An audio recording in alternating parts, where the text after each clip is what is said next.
What's up? What's up? Hello, everybody. Welcome to Carpooling with Gary once again, where we discuss matters to do with how to live life to the full. I'm coming to you from a glorious day in Johannesburg. Lovely, but overcast. I don't know where you are on this planet, on the face of this planet. Be it evening, or is it morning, or is it afternoon? Whatever case it may be for you, good day to you. It's overcast because here in Johannesburg, because it's been raining, and it has rained also a couple of weeks ago, and this is because these are the winter rains. These are winter rains, and we are slowly being ushered into winter. And so, talking of rains, not all southern part of Africa has received good rains. Actually, some countries like Mozambique, Zimbabwe, Zambia, Botswana, and others are actually experiencing a severe drought right now as we speak. And in some quarters, it's even described as the worst drought in living memory. Let's remember them in our prayers. Can you imagine a third world country, experiencing a drought that's called the worst in living memory? The situation must be very, very, very dire there. So, but it's been raining under the African skies. Yes, it has been raining elsewhere because we see the mighty Zambezi. The mighty Zambezi is flooded right now as I talk. It's roaring in its majesty, and it must be a sight to behold. And know what it means. It means that as it flows downstream, what's there is the Victoria Falls, and the Victoria Falls has also been petering off little by little because of the severe drought. It had reduced to a trickle. It wasn't what's known to be. So right now, as I talk to you, it's flooded.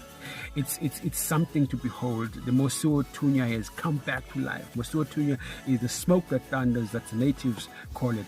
They've called it all that from since time immemorial.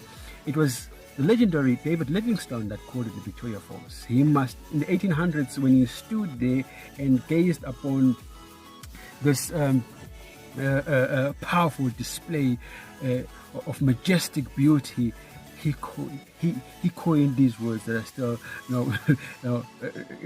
they are etched in our history books. He said, "Scenes like these must have been gazed upon by angels in their flight." End of quote. My brothers and sisters, ladies and gentlemen, if you have never been to the Victoria Falls, put it in your bucket list. Unfortunately, you and I cannot see what's it in its majesty right now, in its beauty, in its glory right now. We cannot see it because we're under lockdown. Right? We're under lockdown. So, the animals, ever since man has retreated back to indoors, nature has made a comeback. I was looking the other day at the Kruger National Park. Pictures coming out of the Kruger National Park. Now, for some of you, those who may not know what is the Kruger National Park. Kruger National Park is our world famous game reserve in South Africa.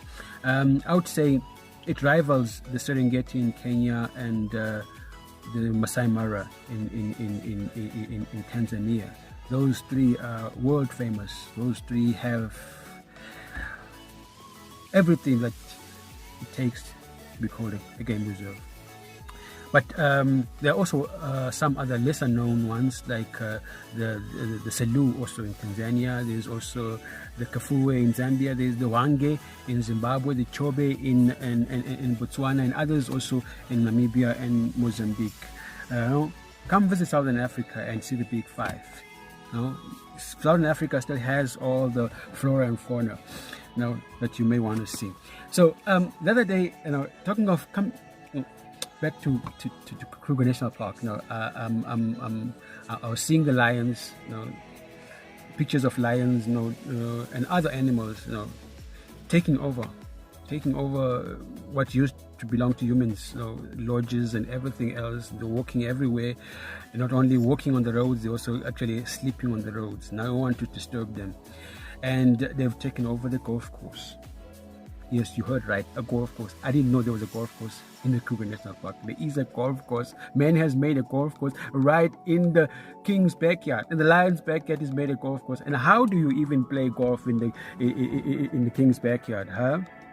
Right in the middle of the Big Five, how do you play golf? How do you tee off? How do you relax? How do you concentrate in such a situation? Huh? Are you always looking over your shoulder? Because I can't even begin to imagine how you would play a golf in there. But no, we are human beings. We are capable of anything. We've done it. Now, since we've been indoors, nature has been, like I said, taking over. It's been making a huge comeback. Fog has lifted many places. I am told that in India, one country that has some of the most polluted cities, the Himalayas can be seen from miles away. A first in 3 decades, in 30 years.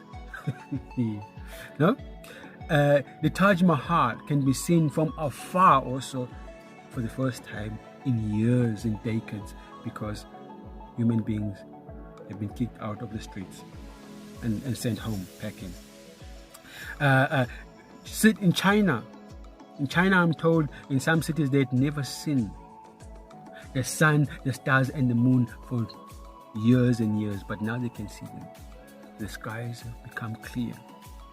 The animals are taking over. Some spaces I saw. Oh, bye. I don't know, some town in Australia, I don't know, it's called Adelaide. I saw a kangaroo bouncing in the streets like they just don't care. In the deserted streets of that town.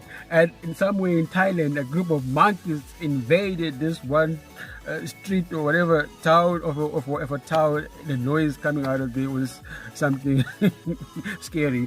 And then goats, I'm told, red foxes, animals are just taking up space. Human beings have left and animals are taking up space. And so you see, nature is slowly cleaning itself up. Have you seen pictures from space? The earth is looking fresh. The earth is looking fresh and looking beautiful. Like it's, I don't know when was the last time the earth ever looked like. It was maybe before the Industrial Revolution. It's looking beautiful because we are indoors. Huh? Come on, brothers. Let's think again before we get out there and mess it up again. Let's think again. Let's go out there and do justice to this planet, that beautiful planet that God has given to us. Till next time, may God be with you. May His face shine upon you. Adios.